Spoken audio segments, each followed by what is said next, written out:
What is up, everybody? Hope you're having a phenomenal day. Hope you had an awesome holiday. And I hope you're getting really stoked for the new year.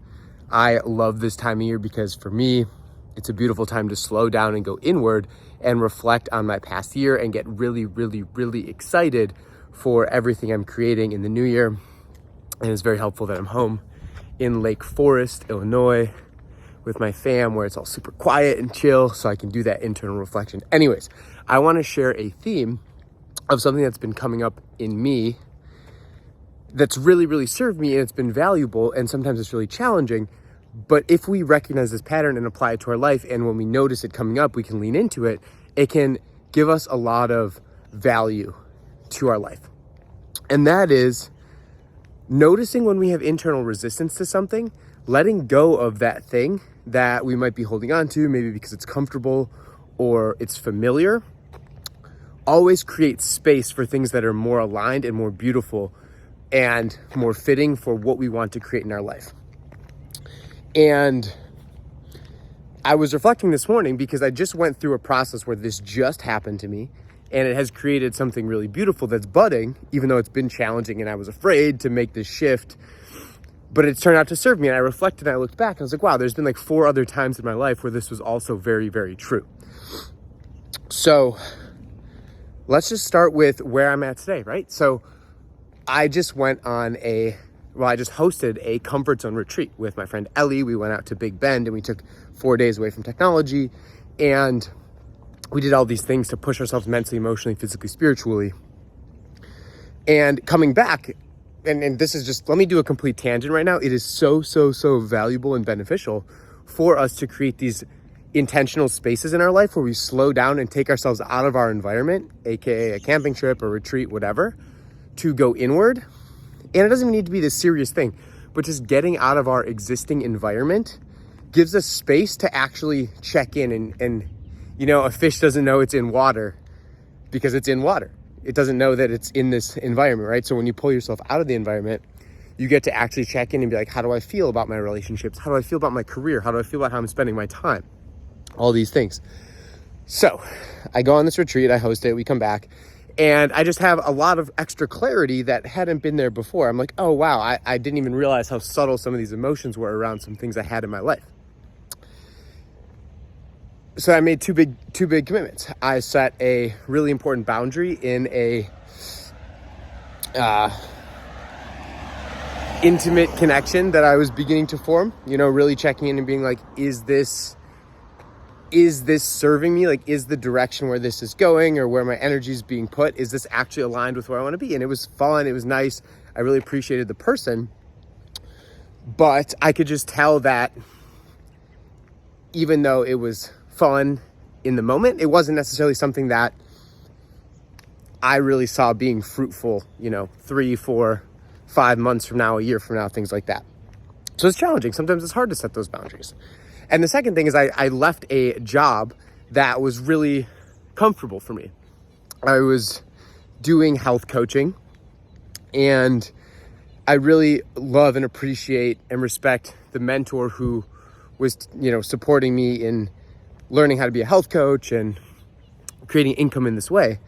And it was paying my rent, and it was really great. And I really love the act of coaching people and supporting them and helping them transform their lives and feel more confident and have the tools to take care of their body in the way that they want to.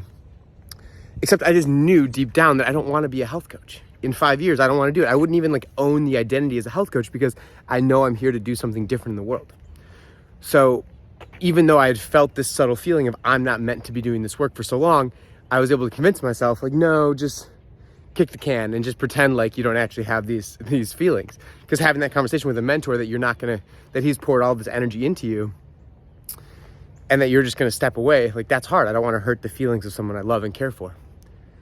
But it was in taking space away, going on this retreat, hosting this retreat, that I was able to really sit with it and get clear and feel deeply into it. Like, okay, the negative implications of continuing to kick this can are going to be more than me just having this hard conversation.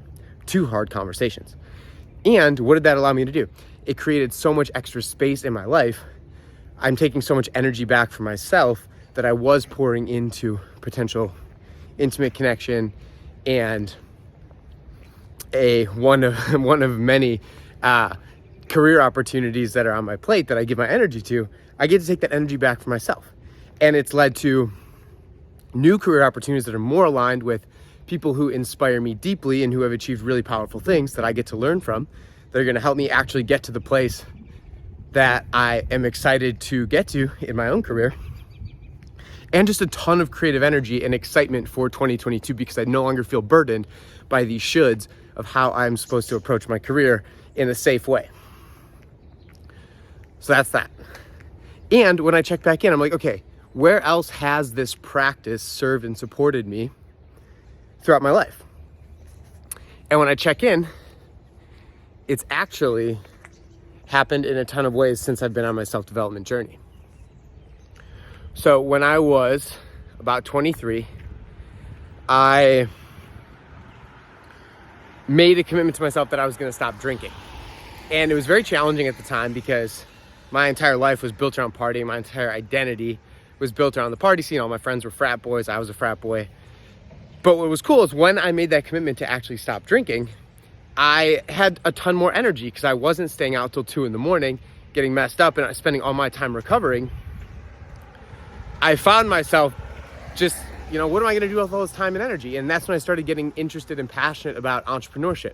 And I started like 7 businesses that all failed and tanked. But I put the energy in to explore those things because I took energy back for myself. And now there was this budding possibility of where it could go. The next time that it happened was when I decided to release the life that I had built in Chicago to buy a van and live in a van and travel around the country. So this was a huge release for me, and it was a release of all my relationships, my identity, how I spend my time, my safety, my security, all these things. And it was really challenging, really painful. I spent a ton of time alone over that year.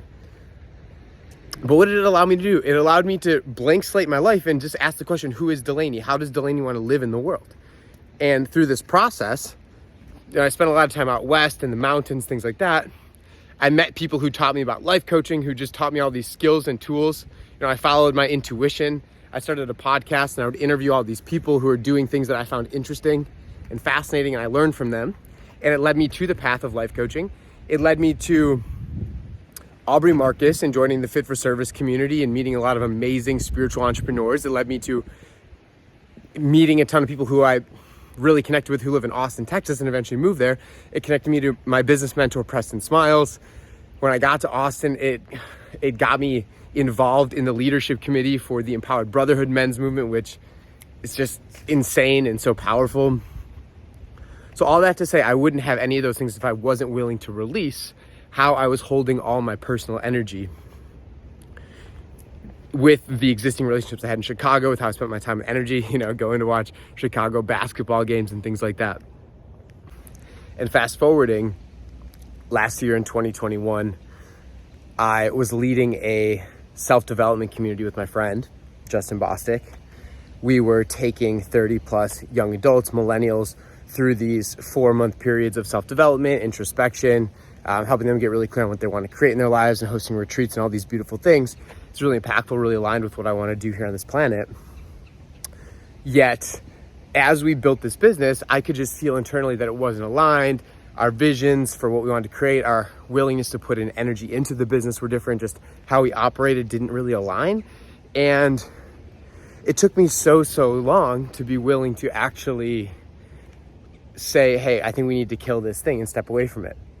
And it was literally the day that I was like, I finally had that conversation with my business partner, that the following day I got a call from this guy, Garen Jones, and that was the day I got invited to be a part of the leadership committee for the Empowered Brotherhood movement. So literally the day that I was willing to actually put down something that was no longer energetically aligned was the day that I got invited to something that was more aligned to something that I wanted to create in the world. And I'm sharing all of these examples from my life to really just point out the fact that we can only give so much energy outward to the world and plant those seeds and nurture those trees to create things in our life. So if we're watering seeds to a tree that we don't actually see being part of our long-term life vision, we're gonna feel that internal resistance. Our energy is gonna lower, our mood, our vitality, and capacity to experience love and joy and gratitude is gonna diminish, because there's gonna be a part of ourselves that know that we are neglecting our actual highest self because of fear, because of whatever it might be.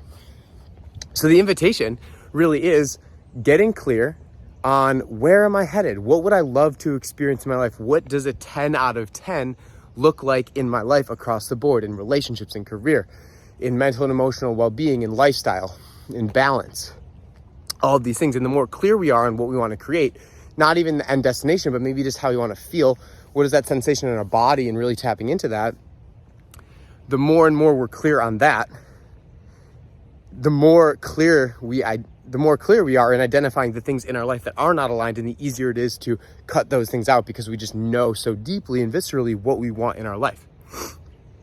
So that is the challenge for you. Get super clear on what you want to create in your life. We all get to do that practice.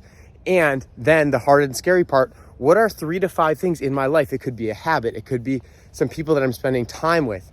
It could be just my beliefs about myself or the world.